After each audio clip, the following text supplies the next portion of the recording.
সাপ বলেন কি সাপে জ্বালাইতেছে না দেশ হয়ে এটা একটু শোনেন কি বলেন তো সাপ নাম কি এটা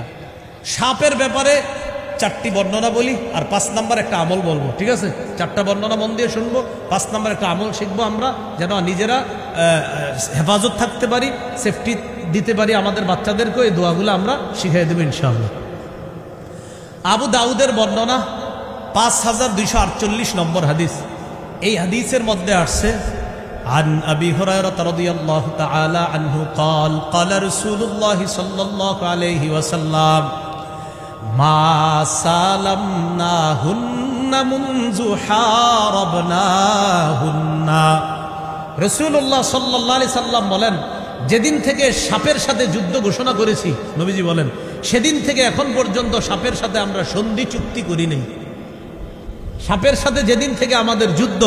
এখনো পর্যন্ত তাদের সাথে শান্তি চুক্তি করি নাই সন্ধি চুক্তি করি নাই অতএব এটারে পাইলেই মারবা মান তারাকা শাইআন মিনহুন্না খিফাতা কেউ যদি কোনো সাপ দেখার পরেও ভয়ে এটারে ছেড়ে দেয় ফালাইসা মিন্না নবী বলেন সে আমাদের উম্মতের অন্তর্ভুক্ত না যেদিন থেকে মানে এটা ধমক দিছে নবীজি এটা দেখার পর যদি কেউ ভয়ে এটারে ছেড়ে দেয় সে আমার দলভুক্ত না আমার উম্মতের দল এটা ধমক দিল তুমি এটা আমার আরেক উম্মতকে যে এই সাপ জ্বালাবে তুমি ছেড়ে দিলা কেন এটা তুমি হত্যা করার চেষ্টা করো তো নবীজি কি বললেন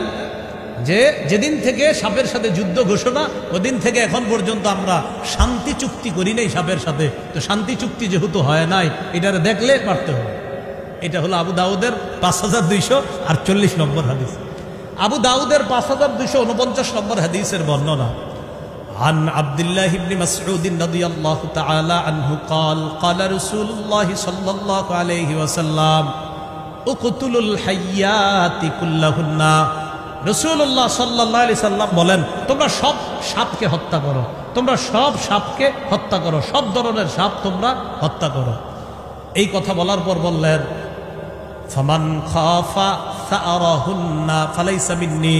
কেউ যদি সাপের প্রতিশোধের ভয় করে সে আমার অন্তর্ভুক্ত না অনেকে সাপের ভয় পায় এই নিয়তে যে এরে মারলে যদি এর বংশ এসে আমারে ইয়া করে ক্ষতি করে এই কুসংস্কার বিশ্বাস রাখা যাবে না যে সাপ আমার কাছ থেকে যদি প্রতিশোধ নেয় নবীজি বলেন এই ভয়ে যদি কেউ সাপ ছেড়ে দেয় যদি ভয় পায় সে আমার দলভুক্ত নয় এটাও ধমক দিলেন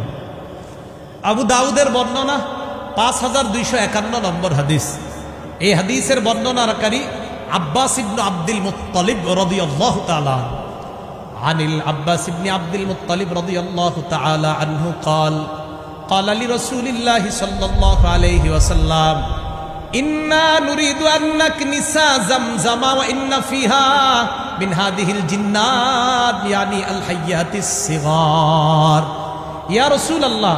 জমজম কূপটা মাঝে মাঝে পরিষ্কার করতে চাই জমজম কূপের আশেপাশে ঝাড়ু দিতে চাই পরিষ্কার করতে চাই আচ্ছা কি সমস্যা হুজুর জমজম কূপের আশেপাশে দেখি ছোট ছোট সাপ ফাআমারা নবী সাল্লাল্লাহু আলাইহি ওয়াসাল্লাম বিকতলিহিন্না নবী হুকুম করলেন এগুলার মেরে ফেলবা ছোট ছোট এগুলার মেরে ফেলবা তো দেখবেন বাড়ির আঙিনায় অনেক সময় ছোট্ট ছোট্ট সাপ এগুলা এরকম দেখা যাইতে পারে মেরে ফেলতে হবে ওই জমজম কূপ যখন আপনার বর্তমান পজিশনে আসে না ওই মানে শুরুর কথা আর কি আপনার তখন জমজম কূপ তো চারপাশে মাটি তো ওখানে সাপ আইসা ছোট ছোট সাপ এইগুলা সাহাবায়ে কেরাম সাফ করতে যাইতো পরিষ্কার তো দেখতো বাচ্চা সাপ তো চিন্তা করতো এটাকে মারবো নাকি মারবো না নবীজিরে বললেন ফামারান নবী সাল্লাল্লাহু আলাইহি সাল্লাম বিকতলিহিন্না নবীজি হুকুম দিলেন এগুলার হত্যা করো এবার আরেকটি হাদিস শুনেন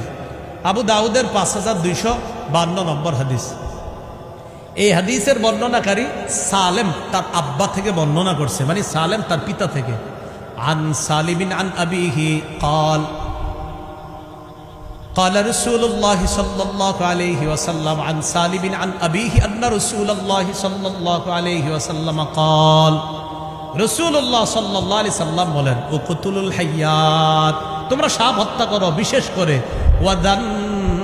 ওয়াদাতুফিয়াতাইন বিশেষ করে ওয়াদাতুফিয়াতাইন ডোরা কাটা সাপকে হত্যা করো ওয়াল আবতার লেস কাটা সাপকে হত্যা করবা তোমরা সাপ হত্যা করো বিশেষ করে ওয়াজাতুফিয়াতাইন ডোরা কাটা সাপ হত্যা করবা ওয়াল আবতার লেস কাটা সাপ হত্যা করবা কেন ফাইন্নাহুমা ইয়ালতামিসানিল বাসার এই দুই সাপ মাঝে মাঝে মানুষের দৃষ্টি শক্তি পর্যন্ত কেড়ে নেয় দৃষ্টি শক্তি এটা হত্যা করবা আর ওয়ায়ুকসিতুল হাবালা, কখনো কখনো নারীর গর্ভের যে সন্তান, এই সন্তানের গর্ভপাত ঘটায়া দেয় এই দুই সাপ, ডোরা কাটা আর হলো আপনার লেজ কাটা, এগুলার বিশেষ করে হত্যা করবা। প্রথম বললো উকতুলুল হাইয়াত, সব সাপ হত্যা করবা, বিশেষ করে জাত্তুফিয়াতাইন, ডোরা কাটা সাপ, আর একটা হলো ওয়াল আবতার, লেজ কাটা সাপ, এগুলার হত্যা করবা। নিরাপত্তা কিভাবে নিব আমরা? তিরমিজির বর্ণনা 3604 নম্বর হাদিস। এটা আমি বলে যাচ্ছি, ওলামা হজরত আছেন, যদি কেউ পারেন একটু এটারে লেমনিটিং করে বিভিন্ন মসজিদে বা এলাকায় একটু আপনার লিফলেট বিতরণ করে দিতে পারেন। এই দোয়াটা তিরমিজির 3604 নম্বর হাদিস। এই হাদিসের মধ্যে আসছে, আমি আবার বলছি, তিরমিজির 3604, এটা পারে ওলামা একরাম পারে, অনেকে ইমাম সাহেবদেরকে বলবেন এটা লেমনিটিং করে মসজিদে, বা যেহেতু একটা ভয়ঙ্কর অবস্থা চলতেছে আমাদের দেশে, এই জন্য জায়গায় জায়গায় এটা একটু দিয়ে দিবেন, যে